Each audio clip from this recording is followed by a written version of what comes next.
So those are possible questions. I got this, I'll actually source it somewhere, but I got this from like a mild Google search, which means that if you also are looking for it, you'll probably find it really, really easily. And it is such a great pre-exam prep run, or yeah, to help you kind of prepare for this particular question. And I'm gonna go through all the questions, and trust me when I say that whatever year this is going to be asked where you have to write it, these questions will still be the questions that are being asked. Okay? So it asks, hoekom word die verkleinwoord wetenskap mannetjies gebruik? We've covered that, right? Because it's like, why mannetjies specifically? We've spoken about the fact that it's people that she looks down on. So in Afrikaans, you can say that sy respekteer hulle nie, sy respekteer nie mense wat in wetenskap glo nie, something like that. So sy minag hulle of sy respekteer hulle nie. So for you as an English student, sy disrespect hulle, that would be your answer. Let's do a couple at a time and then look at the answers. Number 2, wie is die julle?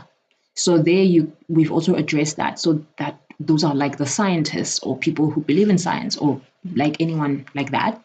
So you can say die wetenskaplikes of mense wat glo in wetenskap. Please don't just say wetenskap because then you're just saying science. Julle needs to be actual people. So you can say something mense wat wetenskap doen, something like that. Okay, so for you to get your full mark. Then number 3, gewoonlik kyk ons van bo af deur 'n teleskoop. Hoekom sit hulle onder teleskope? This one we didn't really address, but if we have to think about it quickly, I mean, usually when you have a telescope, you sit under it, am I right? Gewoonlik kyk ons van bo af deur 'n teleskoop. That doesn't make any sense. Hoekom sit hulle onder teleskope? Like, what is that thing that you look through, like in science, in order to look at, like, germs? You know what I mean, like the thing with the eyes and stuff? That is what you look at from the top. As far as I know, a telescope, you must look at it from underneath. So I don't know. But my answer would be, wanneer jy 'n teleskoop gebruik, sit jy onder die teleskoop om na die sterre te kyk. So that would be my answer there, but that's a very weird question. And just to give you context, I haven't gone through these questions, so I'm going through them with you so that if I don't understand something, I can look at it from your point of view as well. Number 4, tot julle besef dat julle nooit daar sal kom. Waar sal die julle nooit uitkom deur net hulle teleskoop te kyk? So julle sal nooit daar uitkom nie. I think they mean in space. Space in Afrikaans is like ruimte. Of hulle sal nooit, because they don't want to go to the stars, am I right? Hulle sal nooit by die sterre uitkom nie, of by die ruimte. I think that would be my answer. Some people can say by the sun, but you don't use a telescope to look at the sun. Do you look at the moon with a telescope? I'm not really sure. But my answer would be space or ruimte.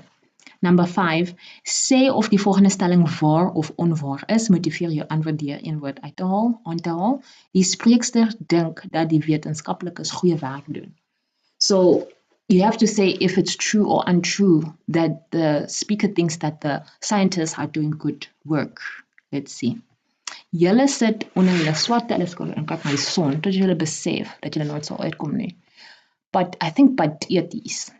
So they're saying een woord. I'm going to go with pateties. I'm not sure. Yes, I'm not sure. Number 6. Wanneer die wetenskaplikes besef dat hulle nooit die son sal bereik nie, doen hulle iets anders. Wat is dit? There's going to be a numbering difference, but it's fine. We'll keep track. Okay, haal 2 aparte woorde aan om te sê wat die wetenskaplikes dink gaan met die son gebeur. Inkrimp en verdwyn. Okay. Wanneer dink hulle gaan dit gebeur? Eendag, that's the answer. Okay, so let's quickly stop there. Yeah, that's a good stopping point. So let's quickly check out our memo. So we did say that the title means that they don't respect the scientists. Number 2, wie is julle, die wetenskaplikes? Gewoonlik, hoekom sit hulle onder die teleskoop? Hulle kyk op na die sterre. Okay, number 4, hulle sal nooit daar kom nie. Waar sal die julle nooit daar uitkom nie? By die son, because that's, I guess, what they're looking at. Sê of die volgende stelling waar of onwaar is. Die spreekster dink dat die wetenskaplikes goeie werk doen. We said patheties, let's see. Onwaar en patheties. Number 7. Al 2 aparte woorde aan om te sê wat die wetenskaplikes dink gaan met die son gebeur. Eendag inkrimp en verdwyn, we said that. Wanneer dink hulle gaan dit gebeur? We said eendag. So far so good, we are collecting our marks. Strofe 1 begin met julle sit, strofe 2 begin met ons sit. Vergelyk hoe die julle se waarneming van die son verskil van die ons se waarneming. So, after consideration, I decided to leave that out as well because it's about your interpretation of it. So here, in the poem itself, it says, julle sit onder die swart teleskope. Here, ons sit hoog op die windpomp. Waarna kyk julle? Na die son. Hulle kyk ook na die son. Maar they're using different words to describe each experience. So that is something for you to pick up as well.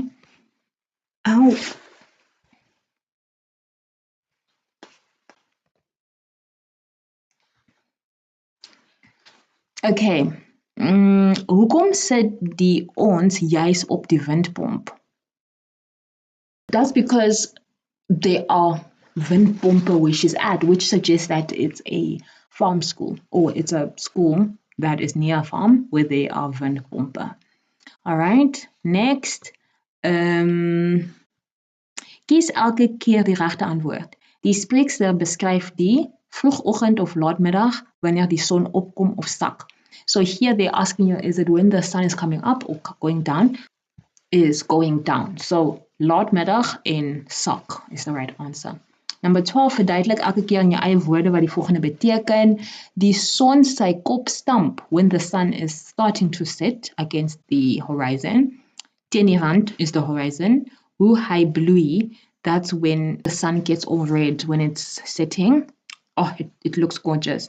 But that's basically, they just want you to describe this to know that you know what it means. Number 13, hoekom is dit juist 'n swart teleskoop? I guess they want to describe like it with darkness, or like in poetry language, that's what they describe, like I guess bad stuff or dark stuff or something like that. Hoekom bloei die son? Again, when it sets, it just has this really red, gorgeous color that glows, like when it goes down. And then they asked, hoekom is die lig val? So why is the air getting darker? Because it is very late in the afternoon, dis laatmiddag of skemer. Wat word bedoel met die hoë bome tot silhouette verskroei? Again, it has to do with that time of the afternoon when the sun is setting and you can basically see how the dark shadows are moving, basically. So here it says that staan donker teen die lig. That's the same. Hoekom dink jy teken die spreekster klavertjies tussen haar huiswerk? Again, they said that klavertjies bring about luck, so I guess she's trying to make herself feel better. Wat vertel dit ons van 'n gevoel vir wetenskap? She needs an escape from it. She needs it not to exist. Or you can say something like, sy hou nie van wetenskap nie en sy moet haarself besig hou. Something like that to describe that she'd rather do anything else than science.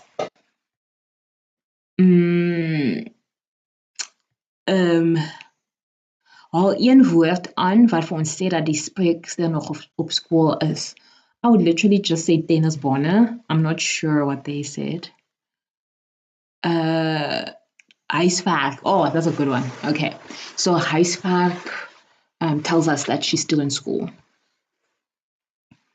In strofe 3, strofe meaning like the third stanza, praat die spreekster van liewe menere, wie is dit en hoekom liewe menere? So she's being sarcastic and she thinks that scientists, you refer to them as menere. So that's why the answer here is again wetenskaplikes. Remember that it's the same answer as this one. And she's using it in a sarcastic tone, like ladies and gentlemen, that type of a thing. Wat beteken ek waardeer my vreugdes?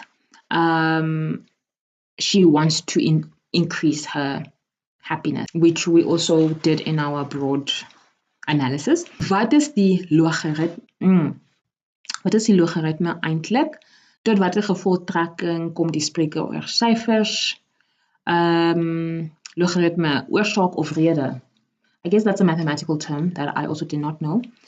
Tot watter gevolgtrekking kom die sprekers oor syfers? So how does she feel about numbers? She hates them. It brings eensaamheid. That's what she compares them to.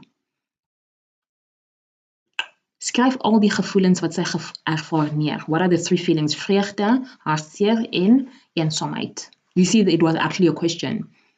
2 sintuie is belangrik in die gedig. Skryf die 2 sintuie neer en sê elke keer waarvoor die spreker dit gebruik. So senses, right?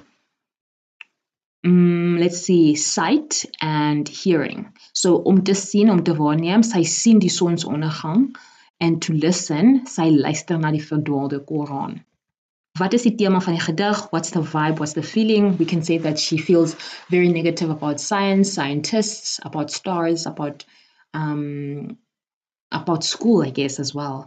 And she would rather just like disappear in nature. She hates wetenskap and she likes nature. She's creative and not mathematically inclined, which we have already figured out.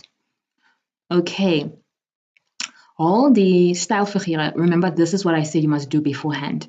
All the alliteratie in versjoneel 1 en 2 aan, we've already done that. Okay, just in case you missed it, here is the alliteration. In versjoneel 1 en 2, 1 and 2. Gee 3 voorbeelde van personifikasie uit die gedig. So when human things are given to things that are not alive, right? We already identified that sy kop teen die rand stamp, hoe hy bloei. I'm not sure about gloei. Let's see.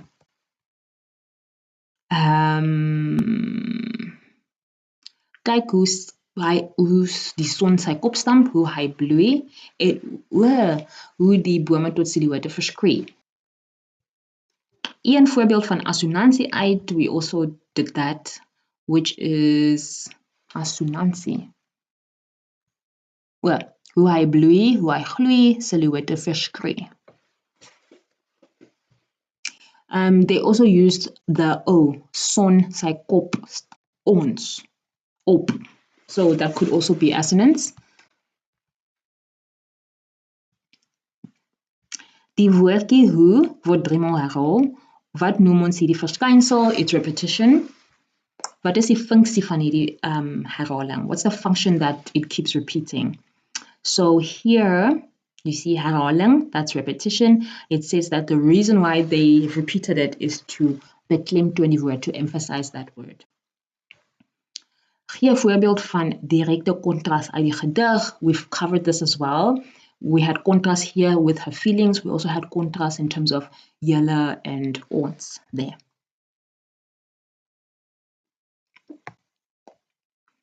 Val lig gloei. Interesting, I missed that. Val means something that is not bright. And here it gloei. Gloei means glow.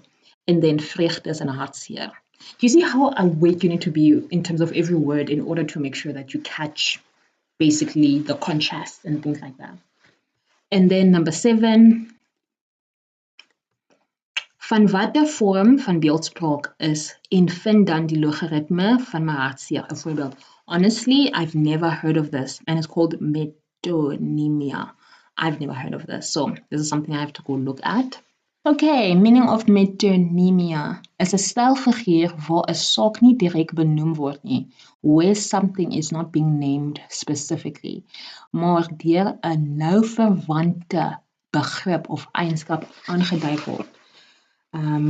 But it's being indicated by something that's closely related to what the original thing is. Dit vervang die letterlike naam met 'n geassosieerde een. So it's basically like figurative, I guess. Die ketel kook in plaas van die water kook. So a kettle can't boil, only the water can. Dit staan ook bekend as oornoeming of retoriese middel. Interesting. So the one that they gave us is en vind or solve die logaritme, that's something you need to solve van my hartseer of an emotion, which technically you can't do, but you want to find out why you are feeling sad. Interesting.